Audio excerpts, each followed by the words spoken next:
Las Vegas is the center of the universe this weekend for boxing fans. The fight between Floyd Mayweather and Manny Pacquiao has been years in the making, so it's hard to believe that it's only one day away. Another change, they will be replacing 50 million acres of lawn throughout the state. That means they will be pulling out green grass and replacing it with drought-resistant landscaping, which of course uses a lot less water. Well, Susan, first I have to say it's not as glamorous as you think it is. It's pouring down rain here. It's all tented, the red carpet, but there's actually some leakage problems, so they're trying to resolve that. But as you can see, the red carpet is jam-packed with every celebrity under the sun coming for the Academy Awards.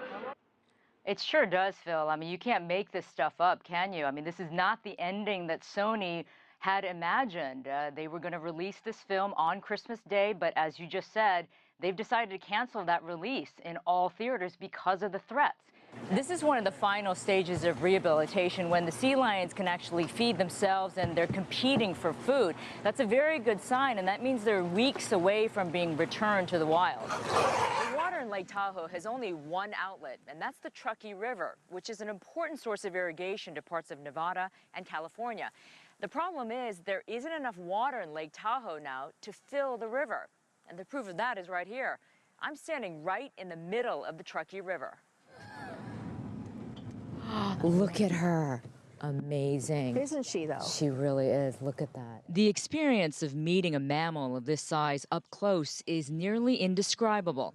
And when she is one of only 5 of her kind left on the planet, that's a feeling words cannot begin to express. Yeah, there you go. Nola is a 40-year-old northern white rhino who lives at the San Diego Zoo Safari Park.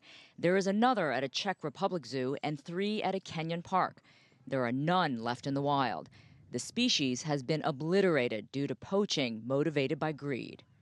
The problem with poaching right now is, in the last 10 years, it has just skyrocketed. Jane Kennedy is lead keeper at the safari park.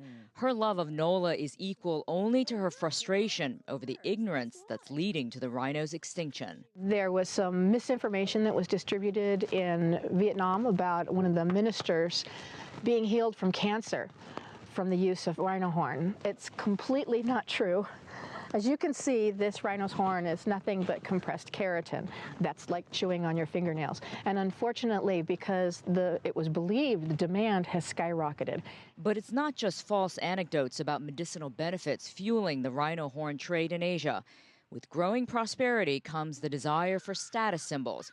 A horn, which can fetch up to $300,000 for a poacher, has become that trophy. And it's not just the northern white rhino that's on the brink. Several other rhino species are endangered as well, some critically. Researchers estimate there are about 5,000 black rhinos left in Africa. Just over 3,300 greater one-horn rhinos are in Asia. Fewer than 100 Sumatra rhinos remain, and no more than 45 Javan rhinos are left on the planet. Statistics show a rhino is killed in South Africa every 8 hours for its horn. Conservationists say another majestic mammal, the elephant, is killed every 15 minutes for its ivory tusks, most of which are illegally smuggled to countries, including China. And the big money generated, say wildlife experts, is funding another worldwide scourge. Both rhino horn and elephant ivory is funding terrorism worldwide. Rhino horn is so expensive at this point in time that it's worth the risk of being captured and put in jail for, and that therein lies the rub. According to reports, poaching generates $19 billion a year, more than the illegal trafficking of small arms, diamonds, gold, or oil. And about 1,000 park rangers have died in the past decade protecting the animals. There is such an irony to the plight of animals like Nola.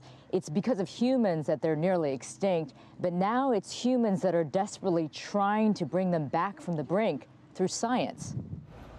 The intense search of North Korea's Chongcheon-gang cargo ship continues, and with each day, new alarming discoveries.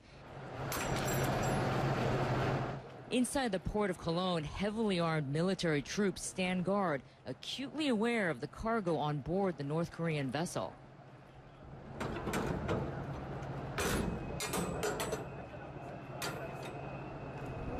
So they just opened up 2 containers that were moved from the ship today, and You have to take a look at this.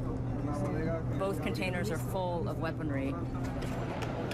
There's inspectors inside each container taking a look at what these items are, and they're trying to figure out, obviously, what it is. For us, it's important to finish this operation, wait for the United Nations to come, and they will decide. Panama is completely transparent in this. We have no experience in dealing with this kind of problem. Right now, what's happening is that inspectors are inside each container, as you can see with their flashlights, just really taking a look at what they found inside. Who knows what this is? I think it's anybody's guess at this point. But it's pretty extraordinary that they found these two containers. And as you can see, the top of the container is bowed. And that's because the bags of sugar that were hiding all these containers were on top. They were so heavy that they actually crushed the container down. Mei Lee, CNN, Manzanillo, Panama.